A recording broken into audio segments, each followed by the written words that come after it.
A esta hora de la mañana recibimos en TPA Noticias Matinal a Paloma Arnaiz, es la directora general de la Asociación Española de Análisis de Valor. Paloma, buenos días.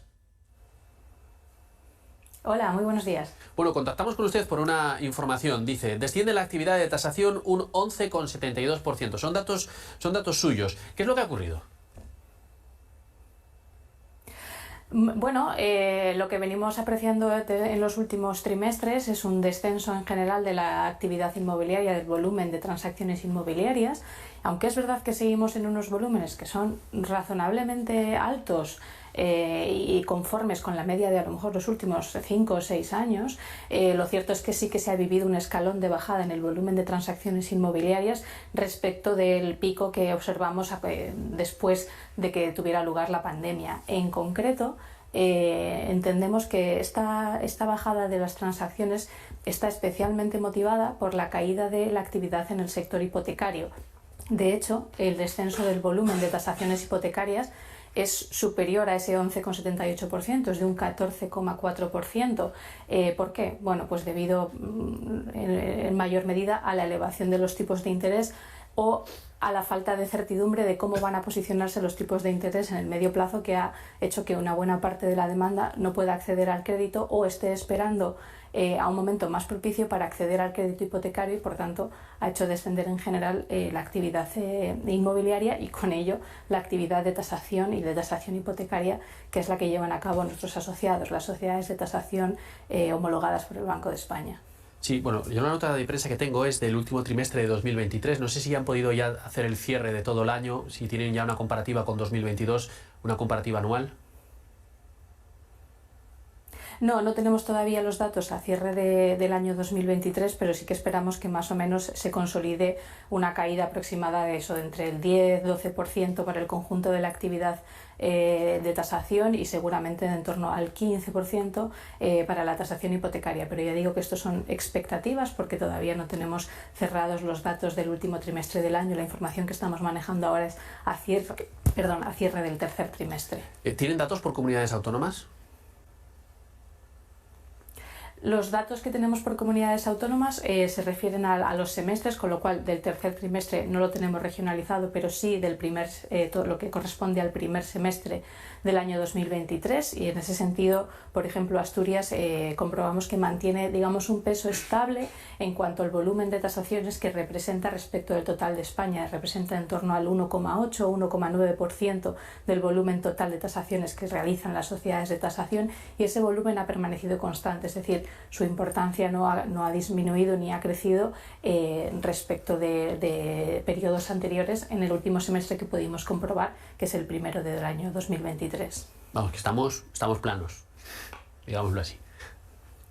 Sí. Mire, claro, está usted diferenciando dos cosas que es muy interesante para los que no estamos muy metidos en esta materia, ¿no? Por un lado, las tasaciones y por otro, las transacciones inmobiliarias. Pues claro, y usted me lo vincula al tema hipotecario. De hecho, yo lo tenía aquí planteado, que ustedes son un buen observatorio de cómo está el mercado inmobiliario. Todos los ojos miran a esos tipos de interés. ¿Usted cree que si hay una rebaja de los tipos de interés, como parece que apuntan, o al menos una congelación, aumentaría las transacciones inmobiliarias? Sí, con toda probabilidad. Como decía, creemos que una parte muy importante de este descenso que ha habido en la actividad tiene que ver o está motivado por el freno de las operaciones que se hacen con hipoteca, porque una parte muy importante de la demanda que quiere acceder a la vivienda no puede hacerlo si no es a través de un crédito hipotecario. Creo que lo importante en ese sentido no es tanto que los tipos hayan subido, porque tampoco no están situados en unos digamos, en unas cifras que sean imposibles de pagar en cuanto a intereses, a lo mejor en un 3-4%, no es una cifra desorbitada. El problema sobre todo ha sido la expectativa de subida, es decir, el no saber cuándo la escalada de los tipos iba a terminar. Esto es lo que hace que la demanda se posicione en un escenario de lo que llamamos el wait and see, es voy a esperar, voy a ver qué pasa con los tipos y si eso me hipoteco un poco más adelante cuando tenga claro o que han dejado de crecer o que van a empezar a disminuir. Como ahora mismo estamos en un escenario en el que parece que los tipos están dejando de crecer, el Euribor empieza a dar señales de que baja ligeramente, también la política monetaria europea parece que apunta a que podríamos entrar en un periodo de estabilización. Esto probablemente sea beneficioso para las expectativas que tiene la demanda y vuelva a intentar acceder al crédito hipotecario, no como en los últimos meses en los que, como digo, ha estado muy frenada por ese miedo a que siguieran subiendo y a que desde el momento que firmas la compra hasta que te dan la hipoteca te hubiera subido el tipo de interés y tuvieras una cuota más alta que la que esperabas pagar o que la que puedes pagar. Pero, sin embargo, también ustedes dan un dato interesante. El importe promedio de la vivienda valorada aumenta levemente un 2,78%. Yo le pregunto, entonces, sigue siendo en principio una buena inversión. Sí, lo que venimos observando en los últimos varios años es que el importe promedio de tasación de las viviendas que se tasan por parte de las sociedades de tasación va incrementándose. Esto no es un reflejo automático de que los precios estén subiendo, también puede significar que lo que se tasa en cada ocasión, comparativamente con lo anterior, pues va teniendo un mayor valor, pues porque, por ejemplo, durante la pandemia la demanda se volcó en buscar viviendas de mayor superficie, ubicadas en zonas fuera de las ciudades, es decir, viviendas que podrían tener un valor promedio un poco más elevado que las que tenían anteriormente. Entonces, la tipología de lo que se valora también influye en esa evolución del precio promedio de lo que se tasa, pero igualmente también hay un componente de ese valor promedio de tasación que tiene que ver con la propia evolución del mercado, que efectivamente vemos cómo sigue subiendo en media nacional, aunque de manera suave, los precios de las viviendas, y por tanto invertir en vivienda pues sigue siendo una buena inversión, porque por ahora no hay visos de que vayan a descender los precios, al menos de manera bruta. Puede que se estabilicen a lo largo del año que viene, pero desde luego no tenemos ningún síntoma de que se vaya a producir algo parecido a ninguna burbuja o ninguna caída, digamos, masiva de los precios como la que hemos vivido en épocas anteriores de los años 2007-2008. Dice, no tienen previsto que haya una burbuja ni una caída de precios. Se habla de zonas tensionadas de vivienda, ¿no? Por ejemplo, ¿qué incidencia puede tener la limitación? Le pregunto, ¿qué incidencia cree que puede tener la limitación de pisos turísticos en algunas zonas de España? Bueno, el tema de las zonas tensionadas hay que entender que sobre todo no se debe, o el tensionamiento de los precios no tiene el mismo origen que tuvo la subida de los precios en España en los años anteriores a la crisis inmobiliaria, ¿no? En aquel momento, sobre todo, había un exceso de liquidez, un exceso de financiación que hacía subir los precios de manera homogénea en toda la geografía nacional. En cambio, lo que observamos actualmente es que los precios se tensionan de manera local. En algunas ciudades que son en concreto las que atraen la mayor parte de la demanda, bien porque ofrecen puestos de trabajo, bien porque tienen una serie de características turísticas o lo que sea, que hacen que la demanda se concentre en esas zonas. ¿Qué otro factor es el que influye para que se tensionen los precios? La falta de oferta. La falta de oferta tanto de vivienda de obra nueva, que está muy plana la curva de construcción de obra nueva, como la falta de oferta de vivienda en alquiler.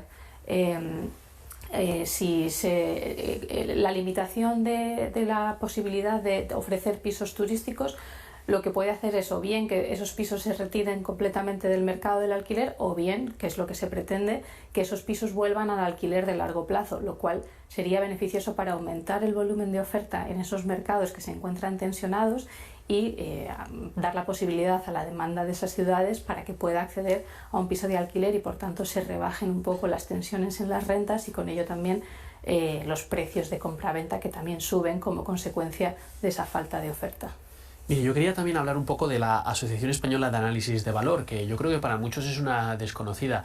Cuénteme, bueno, lógicamente ya sabemos a qué se dedican, por ejemplo, a tasar inmuebles, ¿no? Pero me ha llamado mucho la atención que también hacen tasaciones de los bienes que tienen los bancos, ¿no? Por ejemplo. Sí, nuestra asociación representa compañías dedicadas a la valoración, sobre todo a la valoración inmobiliaria, ¿no? Y de hecho la mayor parte de nuestros asociados tienen la condición de sociedades de tasación homologadas por el Banco de España. Este tipo de sociedades tienen encomendadas por la normativa española, por la ley, la confección de las valoraciones para una serie de finalidades muy específicas, entre ellas, por ejemplo, la hipotecaria. Toda tasación que se hace para la concesión de un préstamo hipotecario en España debe revisarla, debe confeccionarla una sociedad de tasación. Pero también existen otras finalidades para las cuales es necesaria la intervención de una sociedad de tasación homologada, y en concreto la normativa del Banco de España solicita o obliga a que las valoraciones que los bancos hacen de sus activos inmobiliarios, bien los que tienen como garantía de sus préstamos hipotecarios, bien los que se han adjudicado como resultado de un impago, sean valorados con una cierta frecuencia, cada año, cada 3 años, dependiendo del tipo de activo, y sean valorados por una sociedad de tasación homologada. Por lo tanto, pues efectivamente la valoración a efectos contables de los activos de las entidades financieras es una parte importante de la actividad que llevan a cabo las sociedades de tasación. En torno al 34-35% de todas las tasaciones que realizan tendrían esta finalidad, mientras que, por ejemplo, otro 60%, más o menos, sería la tasación para concesiones hipotecarias. Y en estas, las de las entidades financieras, también han disminuido. Yo me pregunto, esto es una reflexión que hago, que puedo estar equivocado. ¿Será porque a lo mejor han disminuido la cartera? Sí, esto es un fenómeno que venimos observando en los últimos años, desde los años de la crisis en los que los bancos acumularon una gran cantidad de activos adjudicados. Lo cierto es que el volumen de activos que permanecen en sus carteras ha ido disminuyendo año tras año, y por tanto es natural que observemos un descenso también en la actividad de tasación de este tipo de inmuebles. Han ido colocándolos en el mercado, han ido dándoles salida, porque obviamente el deseo o el objetivo de un banco no es tener activos en cartera, sino pues en la medida de lo posible liberarse de ellos, venderlos, y por tanto las carteras han disminuido mucho, pero que las han puesto en el mercado, o bien porque las han vendido a fondos que son actualmente los que las gestionan. Pero sí, es muy acertada la reflexión. A los tasadores acudimos también cuando tenemos una herencia, por ejemplo, ¿no? Si no me equivoco. Sí, de hecho, aunque decía antes que la ley encomienda a las sociedades de tasación que realicen o que deban obligatoriamente intervenir en una serie de tasaciones, como las hipotecarias o las de las entidades financieras, eso no quiere decir que no puedan hacer tasaciones para otras muchas finalidades, como de hecho lo hacen. Por ejemplo, para una herencia, como comentábamos, o simplemente como un asesoramiento. Yo voy a comprar o a vender una casa, no tengo muy claro cuál es el valor por el que debería ponerla en el mercado, acudo a una sociedad de tasación y solicito una valoración para tener un conocimiento de lo que vale el inmueble. También se realizan valoraciones para fines periciales, por ejemplo, para intervención en juicios en los que el valor del inmueble es un elemento relevante, pues también se realizan valoraciones periciales. Hay que tener en cuenta, además, que la confección de un informe de valoración no es relevante solamente desde el punto de vista de que proporciona el valor del inmueble, sino que además proporciona una cantidad de información muy útil y muy superior a la que quizás nos podemos imaginar, porque una valoración, una tasación, consiste casi en una due diligence de lo que es el inmueble. Se realiza un análisis del estado registral, del estado legal, del estado urbanístico del inmueble, se detecta cualquier problema físico que pueda tener, se realiza una evaluación de su estado de conservación. Es decir, que cuando tenemos un informe de valoración en nuestras manos, tenemos mucha más información que el mero valor, que también es importante, por supuesto, del inmueble, sino que tenemos un documento técnico realizado por un arquitecto técnico, en el que se nos analiza el inmueble y podemos conocer pues sus limitaciones, sus potenciales, sus problemas, con lo cual una tasación pues al final es un documento muy valioso y que sirve por muchas cosas más que por únicamente el hecho de proporcionar el valor. Pues la verdad que es muy interesante. Paloma Arraiz, directora general de la Asociación Española de Análisis de Valor, muchas gracias por atendernos. Muchas gracias a ustedes, buenos días.